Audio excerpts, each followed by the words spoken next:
Good morning. This is the Center for Spiritual Living Pleasant Valley in Camarillo, California. I'm Rev Pam Gagan. Welcome.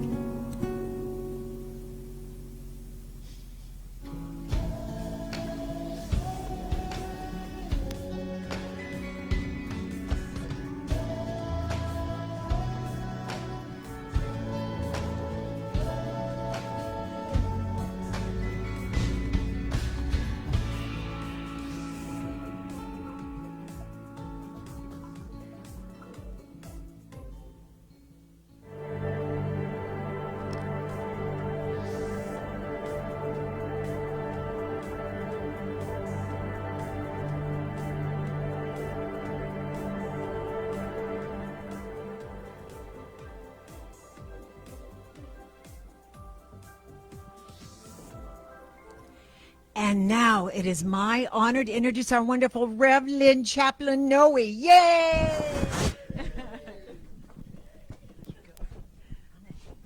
Thank you, Rev Pam. Good morning, everybody. All the throngs here. Good morning, good morning, good morning, good morning, good morning. Welcome to the Center for Spiritual Living Pleasant Valley. And our vision is awakening humanity to its spiritual magnificence. And the way we do that is teaching and demonstrating spiritual principles for living a fulfilling and abundant life in a welcoming, compassionate community. And we have our flames of faith. And there we are with Dr. Sue Rubin and Marcia.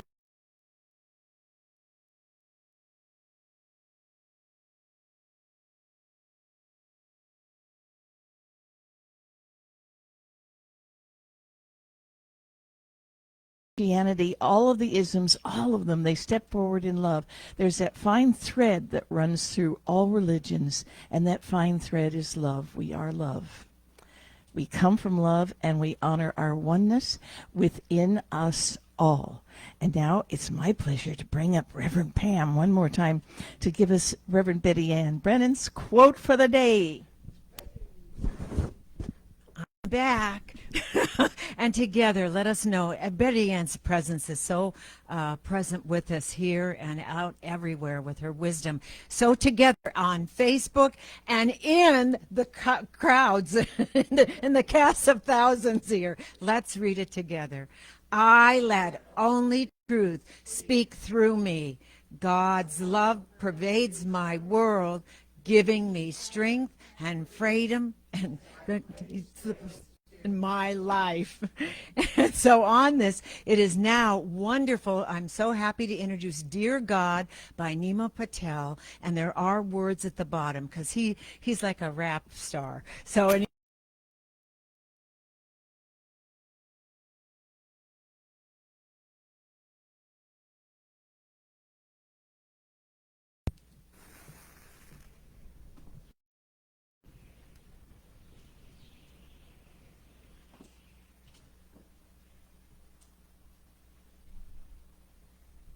Dear God, I found my way home, I found my way home, I found my way home. Dear God, I found my way home, I found my way home. Dear God, growing up I always prayed, said your name probably over 100 a day. Never met you, couldn't see you, but had a lot of faith. Thank mom and dad for introducing us at a young age. As I grew a little older though, so did my mind. Curiosity turned to skepticism. Due time began questioning all the rituals and little rhymes from the sacred books. They said you wrote each and every line. How could you? But they said you did, so you must have. Wasn't 100% sure, but it's them I trusted. So I bowed, kneeled, sat in silence, and even read. Went to the temple and prayed every night before bed. Looking back now, I'm not really sure what prayer meant. I guess closing my eyes and do what other people said, and asking for things like any other kid. Interested in the relationship that you and I had. Hold my hand, so I don't walk alone. Call me name, don't know where to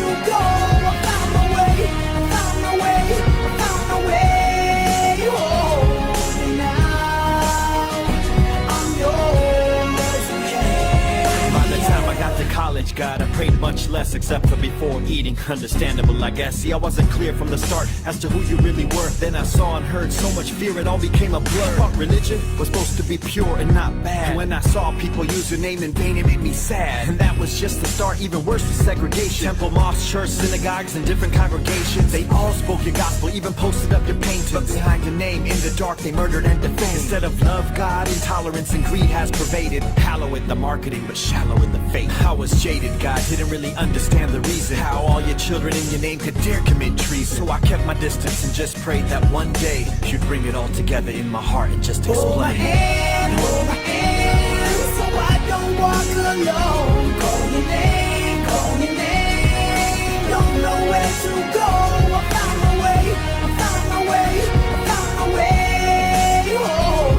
And now I'm yours, yeah. When I hit 30, God, the clouds started to part. The answers started seeping in. I think you heard my call. You started showing up everywhere, not only when I'd fall, but every small blessing. I could start to feel it all. The love, the patience, the angel, the Satan. How we're all sinners who fall, but get up to be saints. The humility, the grace, acceptance of all the change. Suddenly not being kind started to feel strange. You used to be a statue, but not anymore. I see you more outside those walls than inside those doors. Your mother nature, the sun, the water, and the dirt. My enemy, my best friend, what hits me at my core. Most of all, you're my teacher to be a better soul. Falling down, getting up, so every moment I can grow. You are in me, God. You are the deepest root. From darkness to light, you are my inner truth. Hold my hand, so I don't walk alone. Call your name, don't know where to go. I found my way, I found my way, I found my way home. And now I'm yours, yeah. I found my way home, I found my way home, I found my way home, dear God. I found my way home, I found my way home, dear God. I found my way home, I found my way home, I found my way home, dear God. I found my way home, I found my way home, dear God.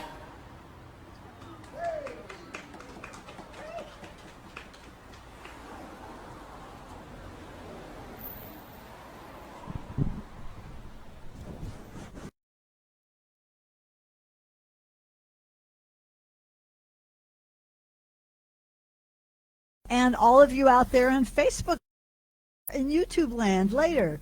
So it's a delight to be with you, and I get to share with you an affirmative prayer to center us and prepare us for the rest of the service. So if you would, join me in whatever prayerful state works best for you. And on this beautiful January morning, I'm so grateful to be here with wonderful people creating a program to share with so many out in the virtual world. And I let go of the traffic, the disruptions, all of that it took to get here.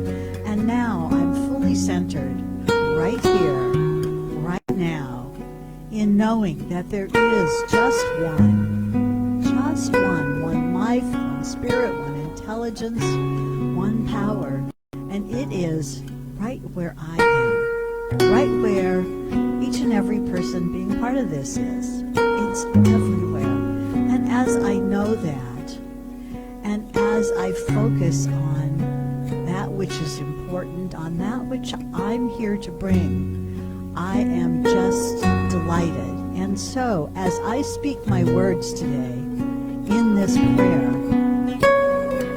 I just acknowledge all the beauty and all the good and all of that which is moving forward and upward in life. And today, as we have our wonderful speaker, Reverend Dr. Maureen, talking about prove it.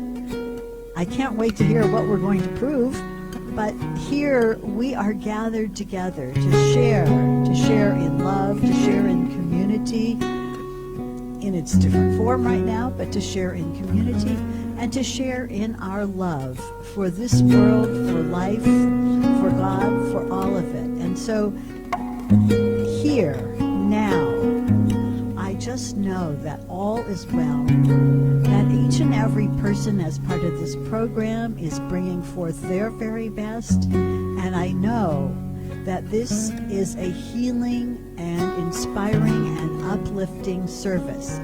And as we go forward into it, I release all need to control. I accept the beauty and the gifts that are given here.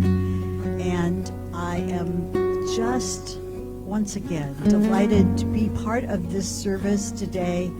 And I release this treatment. And as we say, and so it is. Thank you so very much. And now I get to announce our announcer with the announcements. Here comes Buzz Noe. What's up, Buzz? Tell me what's happening. What?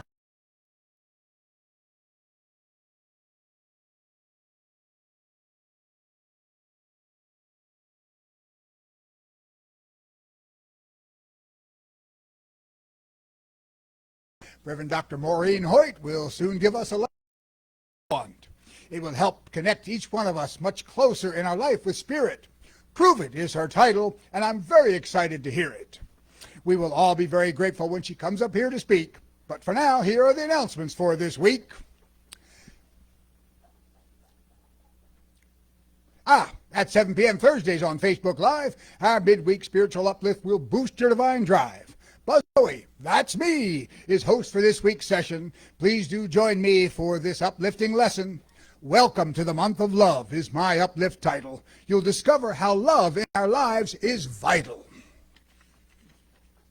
Starting Saturday, February 12th, a new 6-week class from 10 a.m. to 12 noon for $20 per session will start out on Zoom. This new class is based on Janet Connor's book, The Lotus and the Lily, so please come take a look. Wisdom of Buddha and Jesus, which always inspires, will allow you to manifest all your deepest desires. It is hosted by our Reverend Pam and also Reverend Lynn. It will take place on Zoom until we can meet within. Keep in mind that our center is here for you. Please let us know what we can do. The spiritual treatment that we provide will reveal your perfection and allow you to thrive. You can always leave a request by phone, or you can send us an email from wherever you roam. We hope to soon again be able to meet here live in our center, still dedicated to help us all thrive. Your loving donations keep our center going, so we can be here to keep your wellness flowing. Later we will list the online ways to give, so please do donate from wherever you live. And 2 other places where you can lend a hand. Please do give them whatever you can. Ventura County Rescue Mission provides the homeless with much good, and Ventura County Food Share feeds the needy in our hood. And a reminder that our center is part of Ralph's Community Contribution Program. A portion of whatever you spend at the store gives our center a small donation or more. So please do sign up or simply renew, and Ralph's will contribute at no cost to you. Our center's code number is JE859. You can sign up at the store, or you can do it online. And another way to help our center for a while is to shop online using Amazon Smile. When you complete your purchase for the items you got, it'll donate to our center right on the spot. And finally, our next lesson will be after Groundhog Day. No matter what he predicts, we'll all be okay.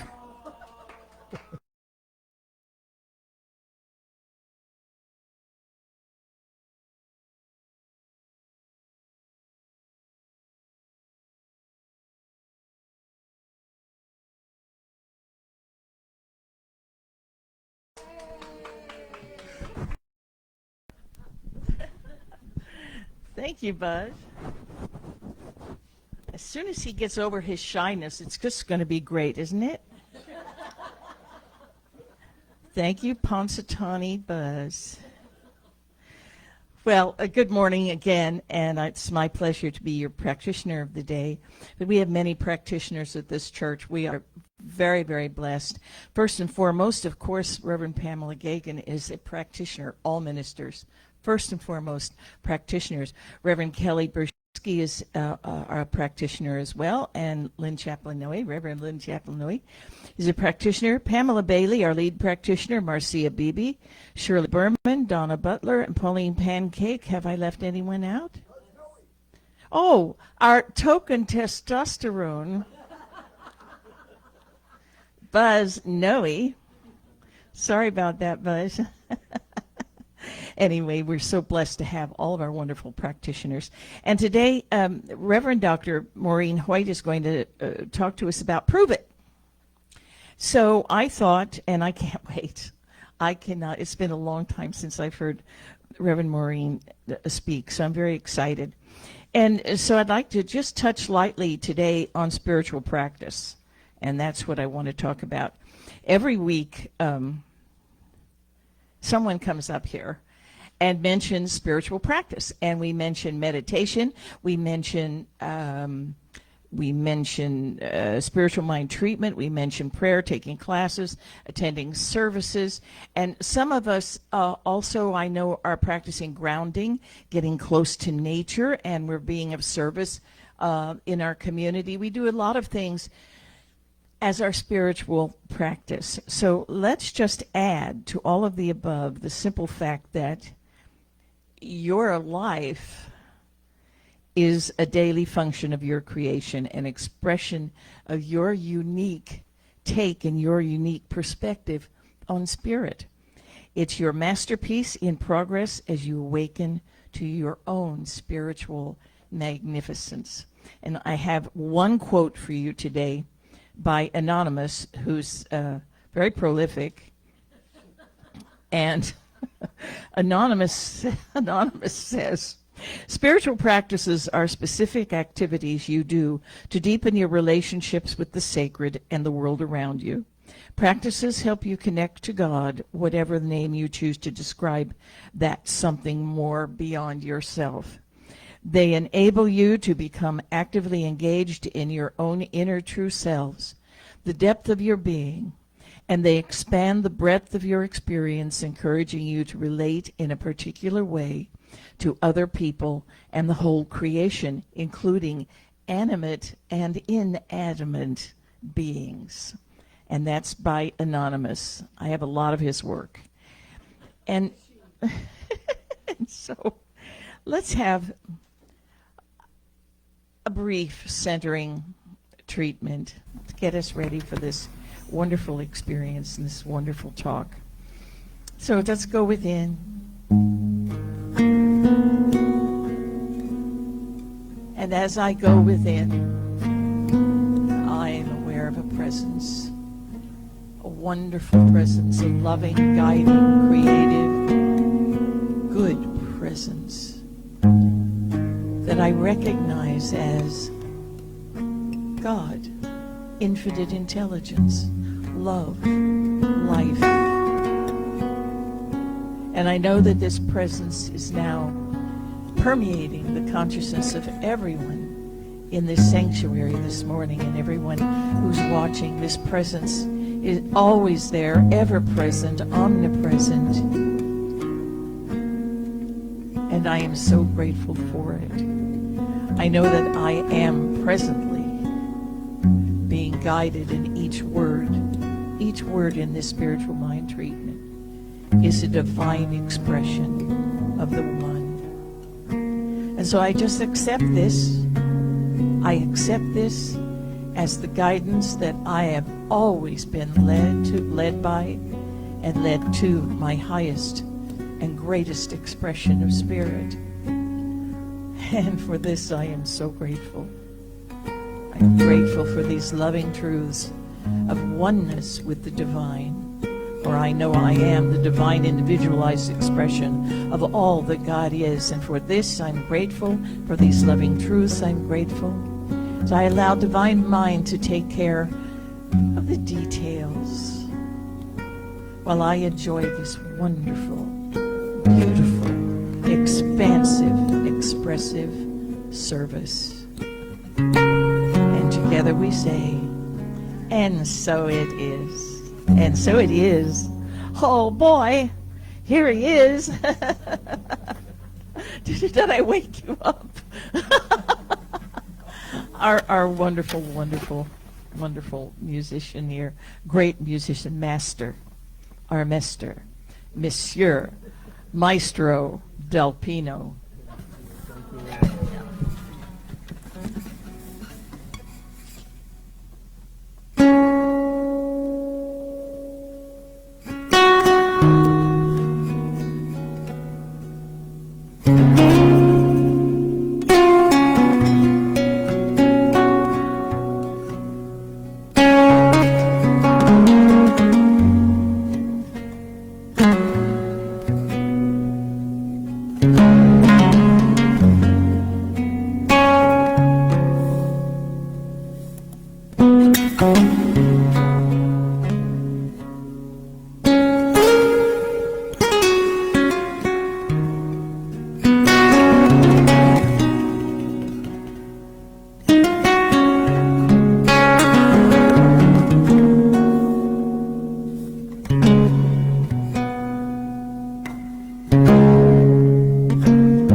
It's a toss-up, whether we listen or watch you or both. Such passion. Thank you, Master. Master, I like that, what Lynn said. But now we're talking about another master coming up right now. One spiritual master that has been a teacher and a mentor and a friend, and I love her, and I'm so glad she's here.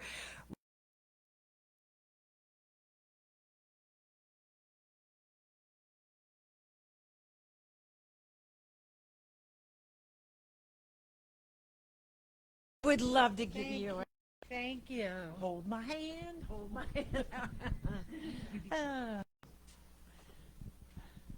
As she pats my butt as I'm coming up here. Oh, thank you, Alberto. Thank you, Pamela. Thank you, Buzz. Thank you, everybody. Lynn, you're just, your treatment was just the perfect thing for me this morning. So, Marcia, first slide. Good morning. Good morning.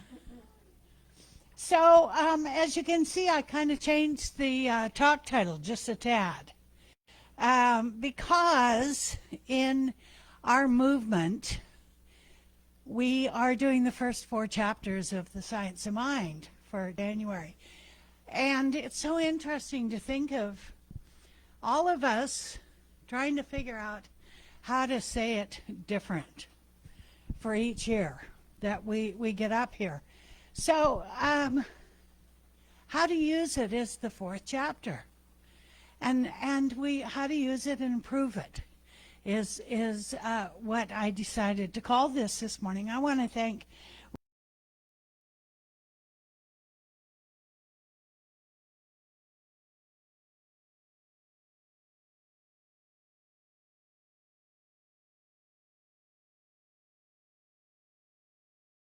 Cynthia Clare invited me to come and speak when I was first a brand new minister, working as a staff minister at Simi Valley. And I was almost catatonic when I stood up here. And I remember Don telling me, wow, you've changed overnight. I hadn't seen him in 10 years. And obviously I changed, but he changed too. Some of you remember him, I'm sure. Anyway, the first 4 chapters. The first chapter is the thing itself. And that's the spirit, God, universe, the force, whatever it is that we choose to call God. How it works, it being God. The great Duke Ellington said, pretty soon there won't be a pronoun good enough for God. It. How spirit works through us. And then what it does, last Sunday I spoke at Granada Hills and spoke to what it does. And what God does by means of us is what God does, because God always says yes, right? And how to use it, that's the next slide. Sorry, Marcia. I forget I'm not in total control up here. So what it does is how to use God is how we use God in our lives. How we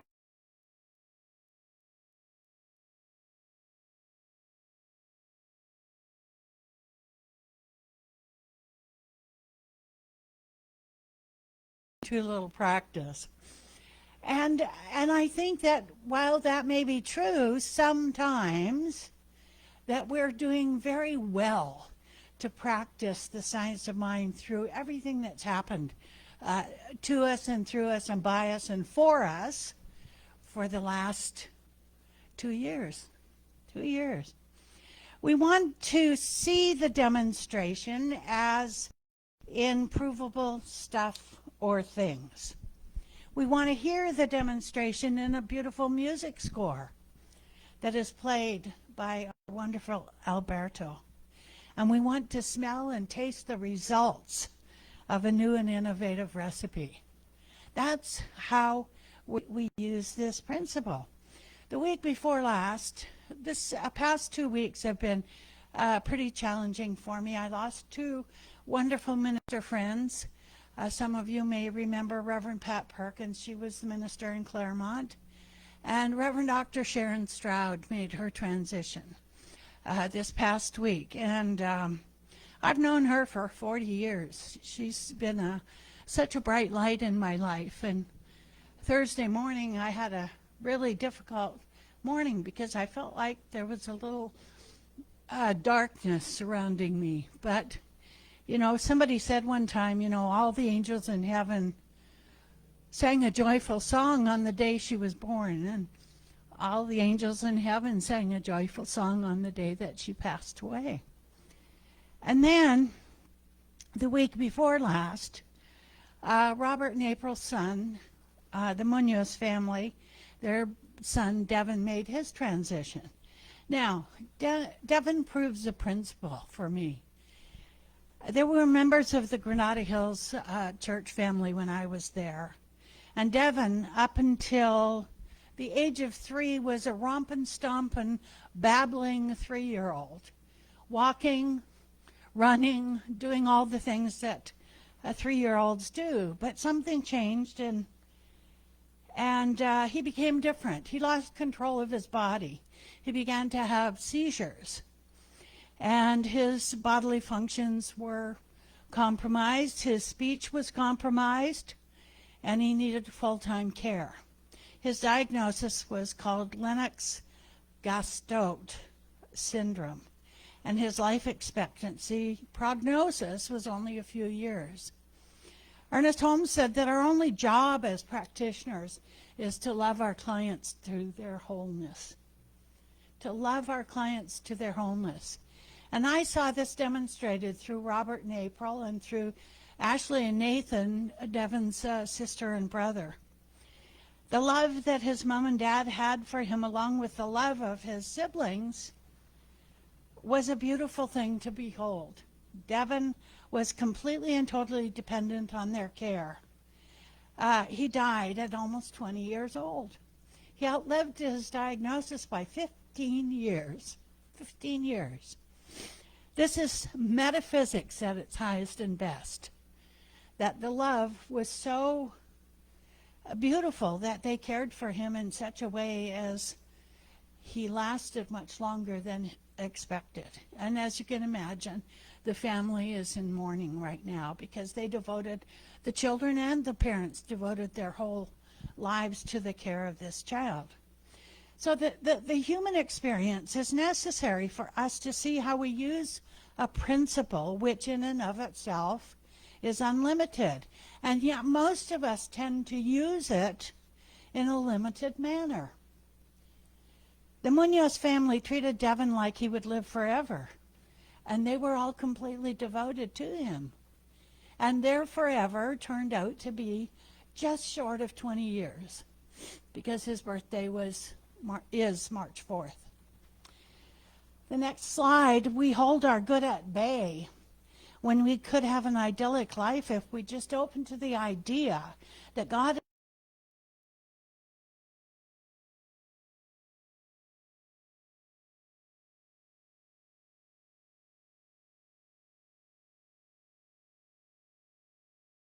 and that's why there are classes. We see where we're asking such incredibly disempowering questions, which in and of themselves keep us stuck where we are. Now we've learned how to reframe some of those questions by taking classes and having teachers who probably all themselves gone through it. And the reason I share everything that I'm sharing this morning is because I need to hear what I'm saying. You know, you might be here for the ride. I brandish my hand about like there's throngs of people here, but the people on the live stream and the people that are here in service today get to hear what I have to say because I need to say it. Language wasn't created because you need to hear what I have to say. Language was created because I need to hear what I have to say. So what we say and what we do are vastly far apart in our experience of life. And because we don't seem to have the proper appreciation for the power of our own creativity through the things we think and the things we say, you know, we have to come to the awareness that our words have the power to change our lives. By paying more attention to how we speak and hence how we think, we can change our circumstances for the better.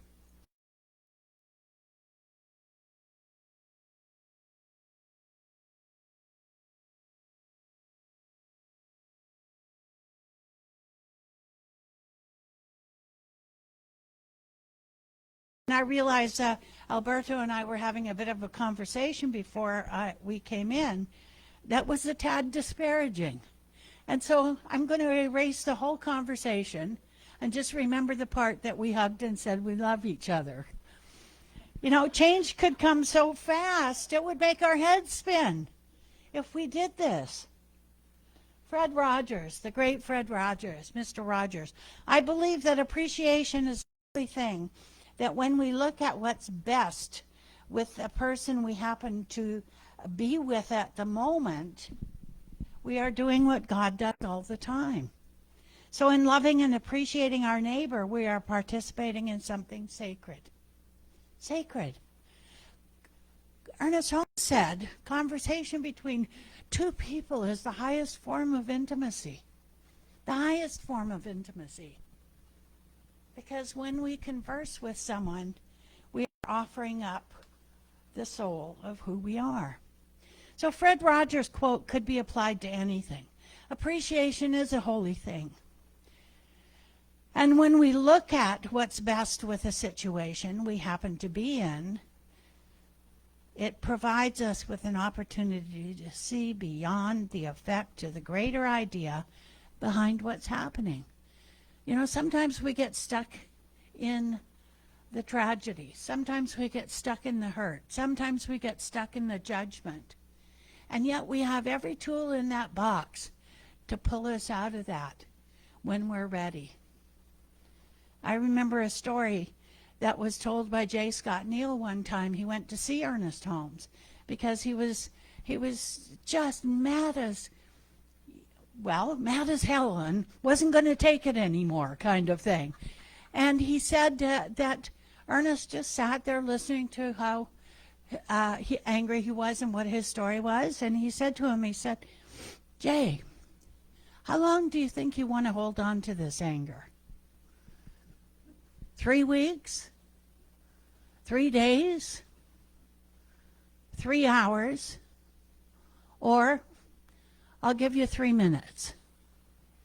And right then, the anger went away. It dissipated into the ethers. Great story. By loving and appreciating anyone and everything we've ever encountered in life, we are participating in something sacred. Every person who shows up in our lives is a gift. And we prove it on a daily basis. We prove it. Our entire life is therefore sacred. Yes, some of us have made mistakes. We've chosen incorrectly or what we thought to be wrong after the fact. But in essence, there are never wrong or incorrect choices. Everything we've ever thought, said, or done got us to where we are today. So it wasn't really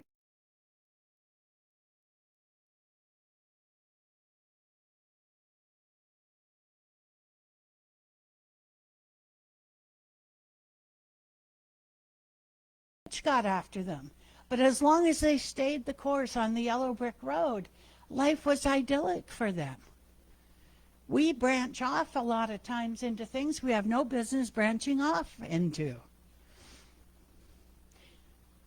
We did the best we could at the time. Let's not forget that part of it, okay? And as Ernest says so beautifully, we are not punished for our mistakes, but by our mistakes. That's sort of the good news and the bad news all rolled into one. When he says that the mathematician who fails to find the right answer to a problem is not punished by God. The thought of the unsolved problem does punish her until she decides the right principle and thus achieves the desired result. I changed the gender just a tad. Also says when we finally discover the right principle in solving any problem, that same principle can be used to solve anything in our lives. Just knowing the truth, though, is not enough.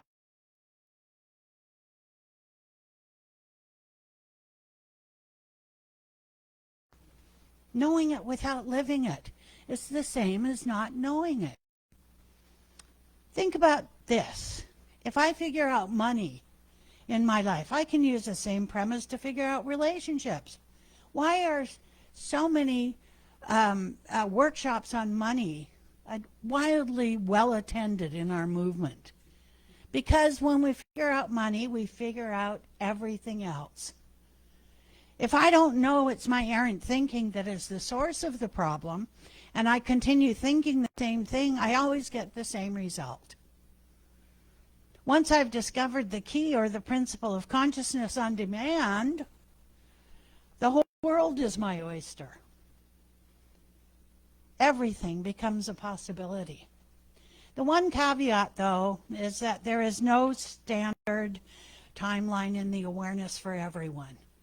You can't say what's good for Lynn is good for Alberto. What's good for Pam is good for me. The spiritual journey is individual, highly personal. It can be organized or it cannot be organized or regulated. It isn't true that everyone should follow one path.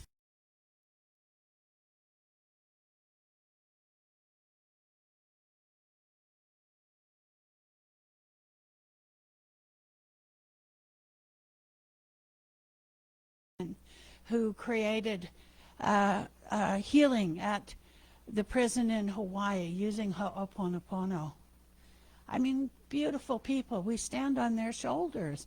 And that they've given us everything we need to know to do everything they did. Everything. Just read any of these masters and see what happens. Sometimes, though, with spouses and partners, this can sometimes be difficult. We look at the repeat of the same behavior and ask rhetorically, why can't you get this? You know, why can't you see you're doing the same stupid thing again? I still ask my kid's dad that periodically because I can now. You know, these are not helpful or empowering questions. All we have to do, as Ernest Holmes says, is to be able to look at the wrong condition in our lives with the knowledge that we can change it. Look at everything as an opportunity for change. So, I changed the disempowering questions to empowering ones. Why is it I'm so quick on the uptake? Think about that. Why do I get my answer sooner than later? Why is it I never repeat the wrong behavior? Well, maybe not. Maybe not. How soon the change thought process becomes embedded is uniquely individual.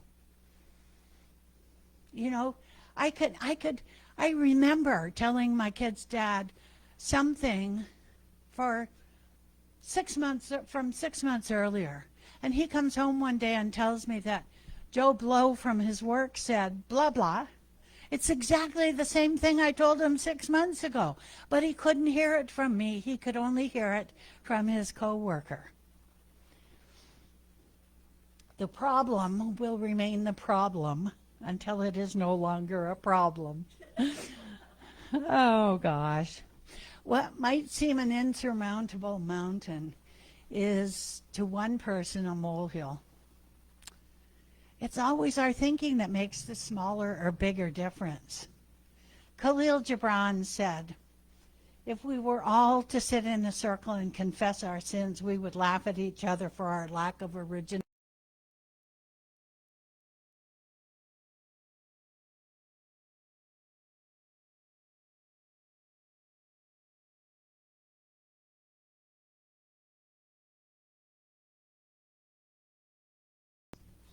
When we feel connected to God in such a way as to know without a shadow of a doubt that there is a power and presence at work in our lives on our behalf, we could say unequivocally, I am that. I am. Michael Beckwith, is not the first to describe this as a cosmic magnet, drawing us into intimate exploration of the dimensions of our being. Some of us have been drawn to explore our purpose in life by that cosmic magnetic pull. Why are we here? Why are any of us studying this thing called the science of mind? Because it has taken us from traditional religion to have relationships with a different kind of God than what we grew up with, maybe. The word intimate comes from the Latin intimum, which refers to the innermost core. When we let go of our old belief system and begin a new journey of personal self-discovery, it is from that pull to know more of God and intimately know more of ourselves. Once again,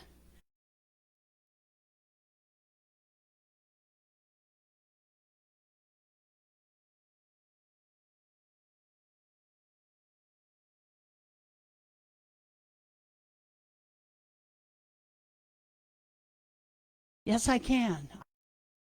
Every day in every way possible. As we consciously become used to using God, there is a point where Ernest says the supremacy of spiritual thought force over apparent material resistance becomes a reality. My thinking then becomes so clear and laser focused. There is no thought whatsoever of the possibility that my desire cannot or will not be realized. I've done this for other people. I remember Reverend Pam one time told her students that practitioners were there so people who were not conversant in this teaching could borrow their consciousness for a while. I borrowed so many people's consciousness over the years. I owe them big time. I mean, big time. Am I fully there yet? Not quite for everything. But for myself and for many here and on the live stream, as each day moves into the next day, I am better and better in every way.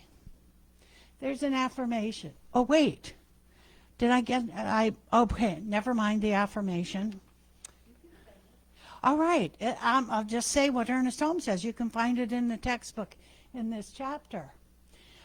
Go back, Marcia, to the hangover belief, and I'll just do the affirmation. I am a center in the divine mind, a point of God consciousness, life, truth, and action. My affairs are divinely guided and guarded into right action, into correct results.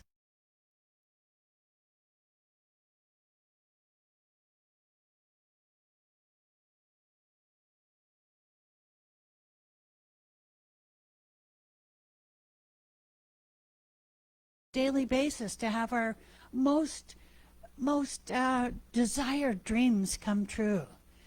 Everything about our lives is divinely guided and guarded. And while it might not appear so on the surface, it is in fact true that God is always in the mix. You know, I've often chosen paths that weren't in my best interest, but nevertheless I chose it. I chose it for a reason. Did I need to understand this hardship so I could be more compassionate to others on the same journey? Maybe. Did I have this experience because I needed to test my faith? Maybe. Was this a necessary part of my journey of self-discovery, as yet undisclosed? Yes, definitely. The outlet for the resolution to my problem is through my faith in a power greater than myself. This is the point at which the evangelicals will say, "Do you believe?" And everybody in the congregation would say, "I believe." Well, maybe yes, maybe no. Inspired by mass dedication, I would say I believe. But do I have faith? Ernest asks if we have not only the faith in God, but the faith of God. Do I believe in a power greater than myself? Yes.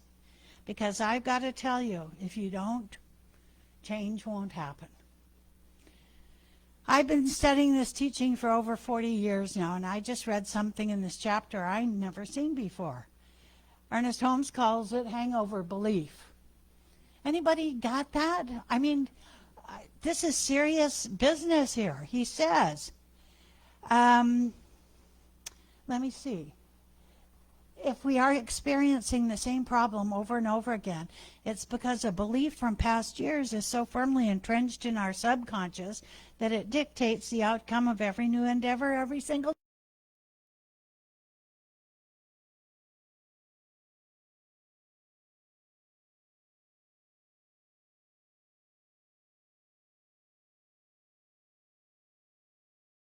I'm glad I drank last night. You know, a hangover stays with you for days and days. And a hangover belief stays with us sometimes for years. The purpose of our being here is to bring those belief systems to the surface so we can shine a conscious light upon them. That's why they're there, not for us to agonize over and pasteurize over and futurize over, but because we need to bring them up to shine a conscious light upon them. I cannot do anything about anything I don't acknowledge. And that's where the proof is. I have to acknowledge those hangover beliefs before I can actually prove principle in my life. We can then dismantle our structure of knowing and form a new structure of knowing predicated on a consciousness of receptivity. You know, we wonder why that we keep giving and giving and we're not receiving. Well, we have to have the consciousness of receptivity in order to have that happen for us. No one ever died from awareness of a hangover belief. You know, we think we're going to, if we give this up, who will I be without this? Years ago, we did some really good shadow work in a workshop I was doing, and there was an uneven number of people in the class, and so I worked with someone who is a long time student of this teaching. In fact, she studied with Raymond Charles Barker in New York City. And so when it came to the dyad work, I paired with her. She'd been married to her husband for over 40 years, and yet she had this hidden fear that she was an imposter in the relationship. On further investigation, a relationship that works for over 40 years does so because both parties agree that this is the way the relationship is supposed to work. She was basing her belief on an idea that what was normal for other couples should also be normal for her and her husband. And this was definitely not the case. Theirs was a unique relationship, perfect for them in every way. While it may not work for most people, it worked for them beautifully. And this is a definitive explanation of how to prove it, how to prove principle in one's life. The last thing I want to share with you today is a piece that some of you may have heard before, but it bears repeating, and it's by Ernest Holmes. It says, he said, "A new light is coming into the world. We are on the borderland of a new experience. The veil between spirit and matter is very thin." I think this is from the last talk he gave at the Religious Science Church in Whittier. The veil between spirit and matter is very thin. The invisible passes into visibility through our faith in it. A new science, a new religion, and a new philosophy are rapidly being developed. This is in line with the evolution of the great presence, and nothing can hinder its progress. It is useless as well as foolish to make any attempts to cover this principle or to hold it as a vested right of any religion, sect, or order. The truth will out. The Spirit will make itself known. Happy are we if these things which from the foundation of the human race have been longed for by all aspiring souls. So, knowing and proving with God, all things are possible. Thank you for having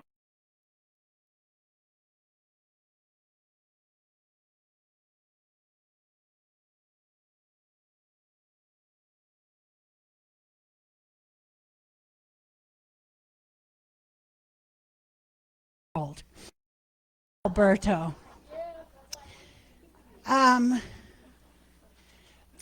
The very first day Alberto showed up at CSL Westlake, I fell in love. I absolutely fell in love, not with the kind of love you might think, but because he touched my soul and my heart with his music. And I would mention maybe a piece of work one Sunday. The next Sunday he'd come. And I would think, how did he know about that? Well, apparently I told him at some level. And he would play. And there was something, as I said this morning, so sacred about how he played and what he played. And the fact that I had an experience of his hometown in Italy, Florence, fell in love with Florence, Italy, or Firenze, and I learned how to say buongiorno, and all of the silliness, not knowing that he was born and raised there. So he came to me, a kindred spirit, and as John O'Donohue said, at some long ago time our clays separated, and when we came back together there was that instant recognition. I love you, Alberto Del Pino. I love you.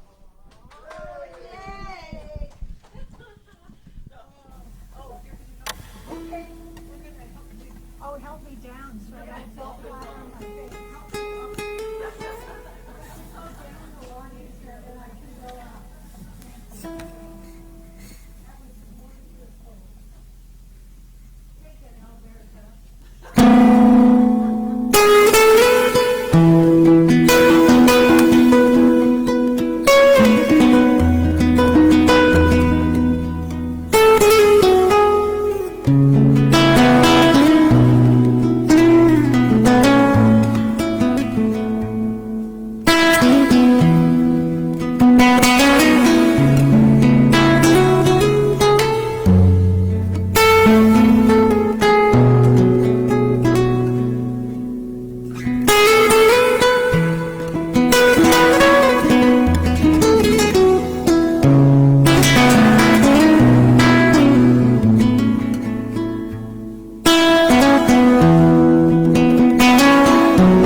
First of all, Dr. Maureen, I'd join this church if I had come in for the first time with you speaking.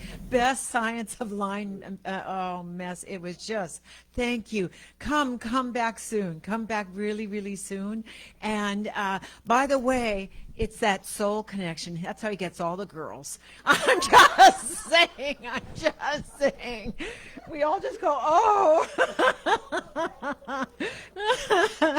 Anyway, it is now time for our offer. I just want to say one other thing is I named a psychiatric term, I made this up, broken record, because for years I would say to my husband Patrick, I would say, I don't understand why my sister's so mean, and he would never raise his voice. This was years. Because your sister's crazy.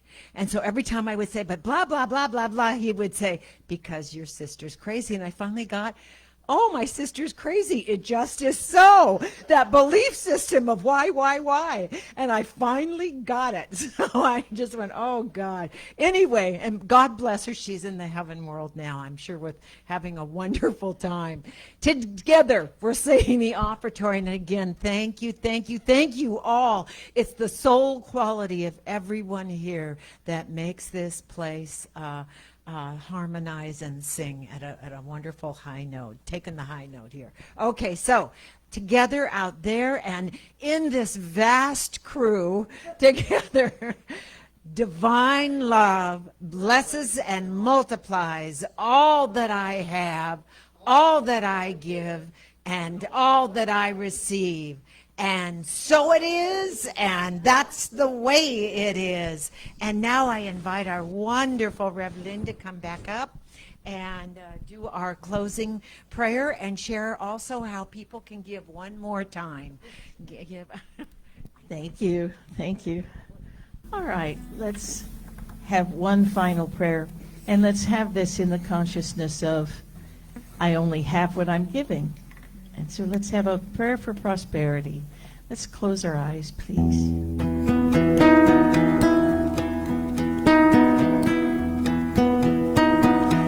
I affirm now and always that there is one power, one presence, one way of life. This is all God, forever full, forever complete. Since I am God's limitless means to express itself, then I express the richness, the fullness, the absolute abundance that I already am. Prosperity is what I am, and prosperity is what I eternally am. I give abundantly to all that I do, and to this spiritual center, this source of my spiritual life. I give richly to this center, to the world, and the world is blessed. And together we say, and so it is. Thank you, Maestro. And so it is. There are many ways that you can share your abundance with this wonderful spiritual center. And I know this has been a special day. And you know that if you are watching on Facebook, that there should be a comment section. And in that comment section, there should be some directive as to where you can direct your donations to this wonderful center, which, by the way, is still standing. We're still here.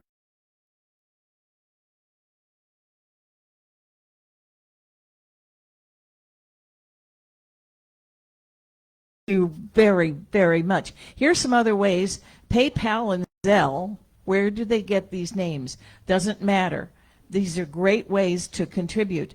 www.csl-pleasantvalley.org. And again, we accept PayPal and Zelle. And you've kept us here, so we're immensely grateful. And we're so grateful that we think we might sing. Everybody, come on up here and let's sing.